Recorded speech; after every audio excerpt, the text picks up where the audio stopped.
Hello, I'm Stefano with Remax Elite, and today we're gonna start a new show where we want to start bringing out real estate professionals and some business insiders on and interview them. And if you have any questions you would like to ask, send them over to me, to Stephanie, or to my brother Leo, and we'll try to get them answered for you. We're gonna have more mortgage brokers on the show, some real estate lawyers, real estate vendors, all types of people we're going to try to get on the show and start interviewing, all right? My first guest and our first guest on Remax RoundTable is my good friend Kevin Leota from Freedom Mortgage. Hi Kevin, how are you? Thank you for having me. Thank you. All right, so we have Stephanie here, and let's get to it, you know?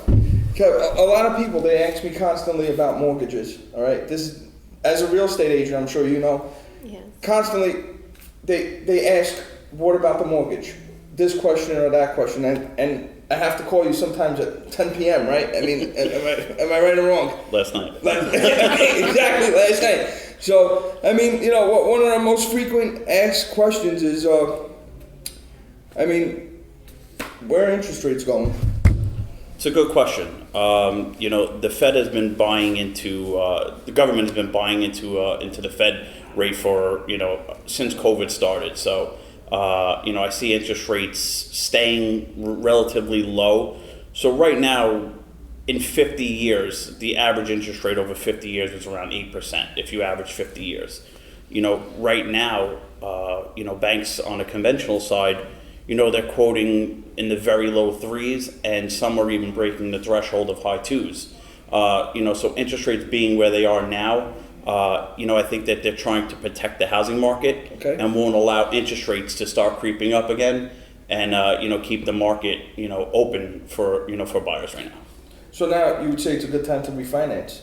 Refinance is definitely, it's, you know, like I said, rates are at an all-time low. Yeah. So I mean, now is the time, especially for people that have bought, you know, last year at this time rates were, you know, nearing the fives. I remember. You know, so I mean, anyone that has gotten a mortgage in the last, let's say, 2 years is a refinance. You know, Okay. no matter what their situation is, as long as their credit's still good and they haven't missed a payment, there's no reason why they shouldn't be refinancing. Okay. You have to take a look at it from, you know, a standpoint of a rate and term. So a rate and term is just basically lowering your interest rate, which would go ahead and then lower your monthly payment. For some people, it's a good idea to look at cash out refinances. Okay. And why is that? Average American runs up credit card bills, especially after purchasing a home. Okay.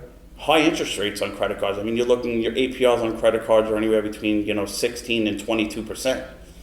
It's hard to get out of your own way when you build up enough debt and try to pay it down with high interest rates like that. So sometimes it's a good thing to be able to take the equity out of your home, pay off those high rate credit cards, and, you know, paying, let's just call it 3.5% on a 30-year mortgage, instead of trying to get yourself out of the way of those high interest credit card debts.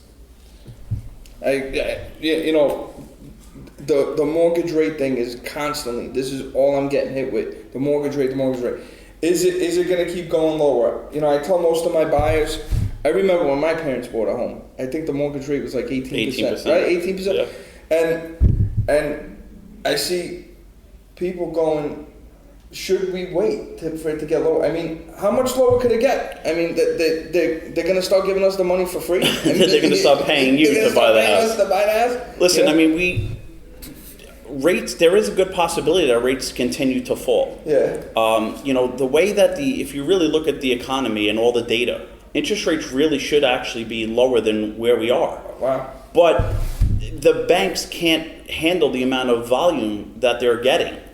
You also have to look at it from a standpoint, when someone purchases a home and they obtain a mortgage, there's an investor on the other side of that mortgage, someone that's buying that paper.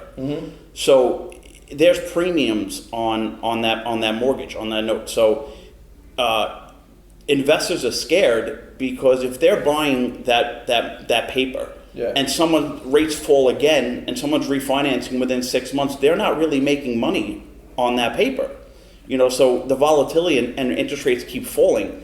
You know, the banks, these investors have to protect themselves and make sure that they're not actually losing money instead of making money. So, you know, that's why interest rates are still at that 3% threshold, but I do see it. I feel like it will crack under that 3% mark. So Kevin, we're getting a lot still of calls and texts regarding COVID. So what would you say, how has lending changed before and after? Is there, I guess, the customer wants to see a benefit to it and not be as scared? Right. So really the main thing from a lending aspect, what changed after COVID, regulations, banks started to put in their own internal overlays to protect themselves. So let's just say someone like Freedom Mortgage, they're also a servicing company. So they're not only just originating it, but they're also servicing that loan. So they're, banks are looking at it from the standpoint of forbearance. A lot of people, have gone into forbearance after, since COVID happened. So the bank needs to protect themselves and make sure that, they still have a steady flow of income coming in and not going to go into forbearance and possibly default on the mortgage. So what does that mean? They started putting newer guidelines in place, specifically self-employed.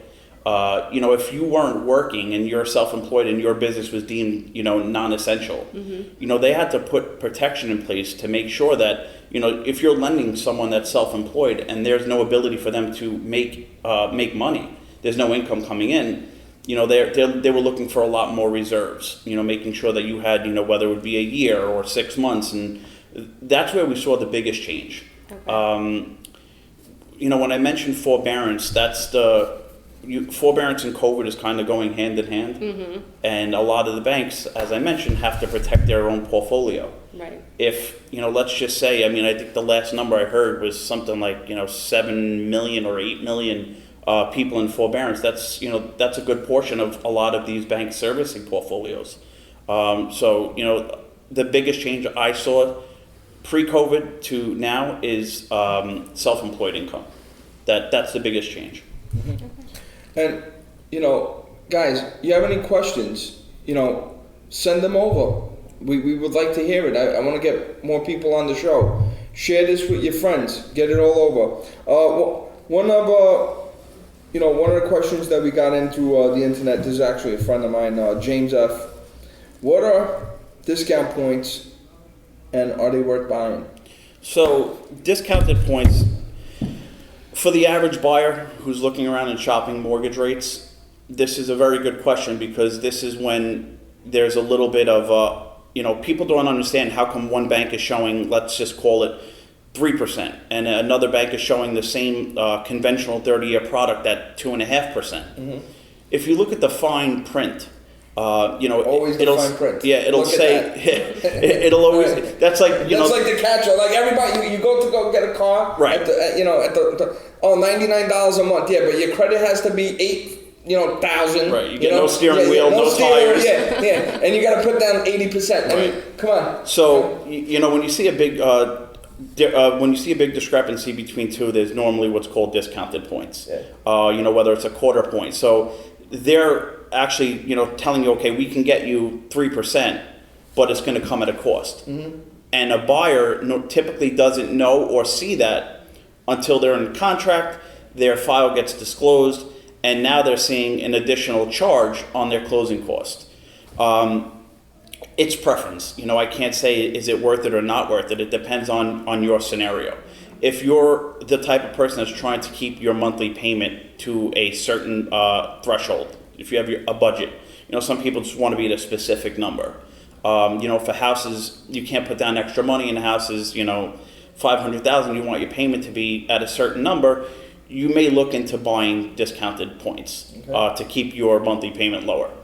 It could get expensive. It's, typically 1 point is 1% of your loan amount.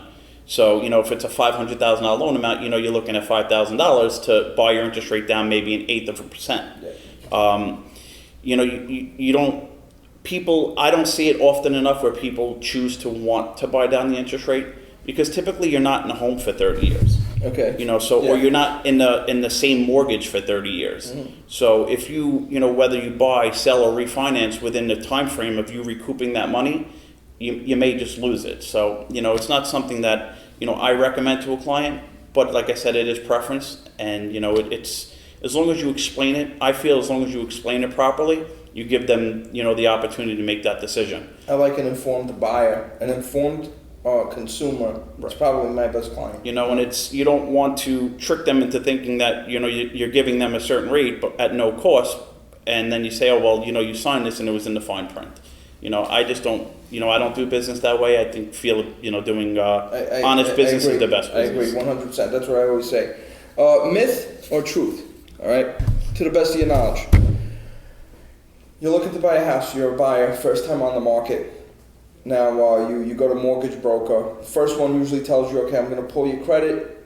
It's going to knock down 3 points, 2 points, whatever it is, right? Soft hit.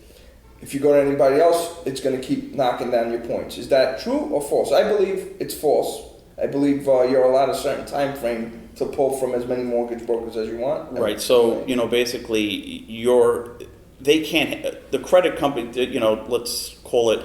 They can't handcuff you to only use one person. Mm-hmm. They can't say, all right, your credit was pulled with ABC Bank, and you may drop a few points, and every time you want to shop around and speak to a different lender and get different opinions, your credit's going to keep getting dinged. That's not the case. If you're shopping for a mortgage, you have, let's call it 30 days for you to continue to get your credit pulled and it not affecting it. But if you go for a credit card or buy a car and your credit is pulled from a different type of industry, not finance related for a mortgage, then it could take a hit again. Okay. But if you're shopping around with different banks, your credit score won't keep getting dinged. That myth has been busted. All right. Okay. So Stephanie, do you have any more questions you got from viewers? As a matter of fact, with the interest rates being so advantageous for buyers, we have been getting a lot of questions for first-time home buyers. What is the best program for them to go with? Does it, is there something generally speaking that's best for first-time home buyers to go with, or it's really per individual? It's per individual. The biggest thing that comes into play is down payment, right?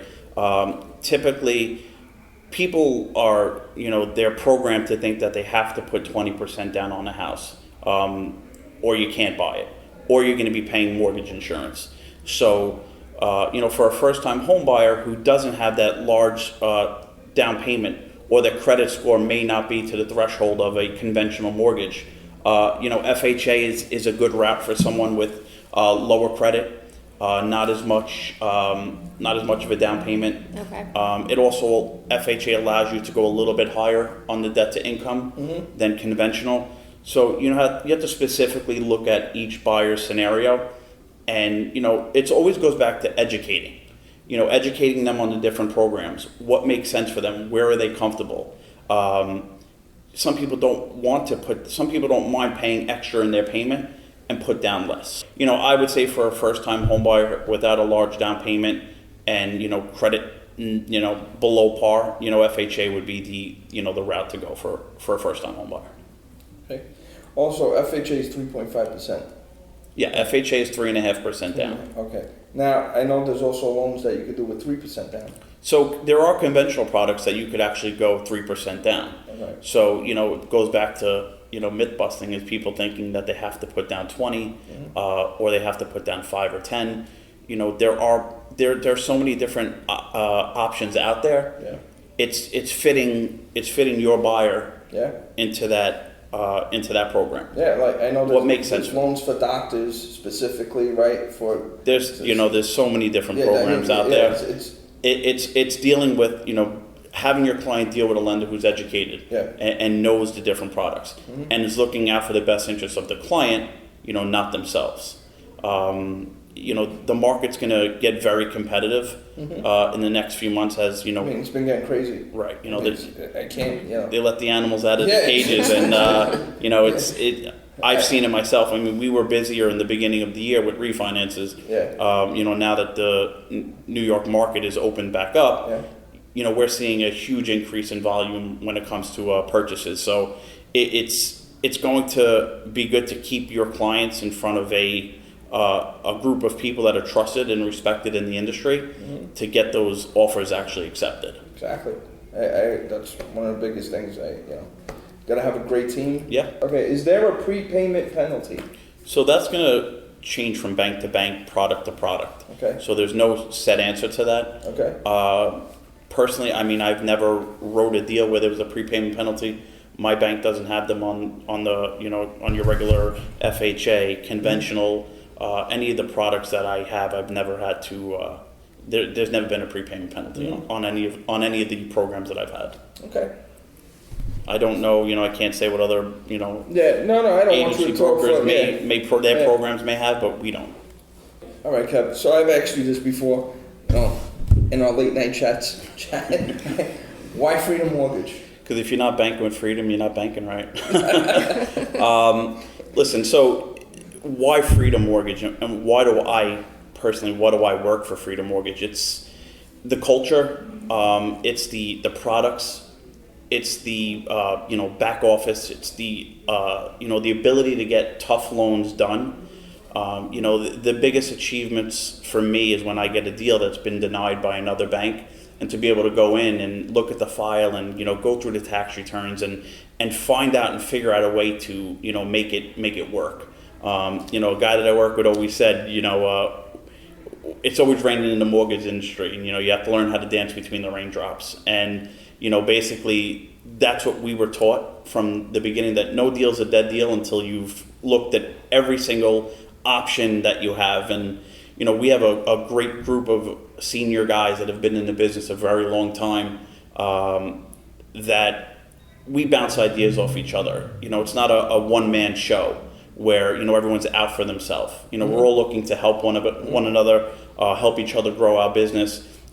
So, you know, you don't see that in a lot of places. It's a lot more of competition. Yeah, that's the same way we are here at Remax. You know, it's the same exact thing. We want to help each other, bouncing ideas off each other. Let's move on to the next level. Right. You know, it's more of let's help the next guy grow his business instead of continuing to try and just grow yours. You know, Freedom Mortgage is also, as I mentioned earlier, is a servicing company. So we service most of our own loans. So, you know, if you close with us, most of the time you are going to be dealing with us for, you know, let's just say the next, you know, 20, 30 years. You know, I still get past clients that call me up and say, hey, you know, I had an issue, you know, and I try and, you know, help them out as much as I can, you know, with the servicing aspect of it. So, you know, Freedom Mortgage, we're, you know, the home team, which that's who I'm a part of, the home team of Freedom Mortgage. We're heavily involved in the community. You know, we're always trying to do something and help others, and that's just our motto. And, you know, we're competitive. We're going to do anything that we can to get our clients to the closing table, because that's the most important part for our clients and for our, you know, our realtor partners. Listen, Kev, thank you very much for being on the show. Appreciate it. Thank you for having me. Guys, thank you so much. You know, like I said, again, if you want me to bring in more people, tell me who you want me to interview. What will help you in your real estate journey? All right. Like us on Facebook. Like us on Instagram. Think we're doing TikTok? Maybe. We have TikTok in the works. We're gonna figure it out. We don't know. Okay, we got things in the works. All right. Thank you very much.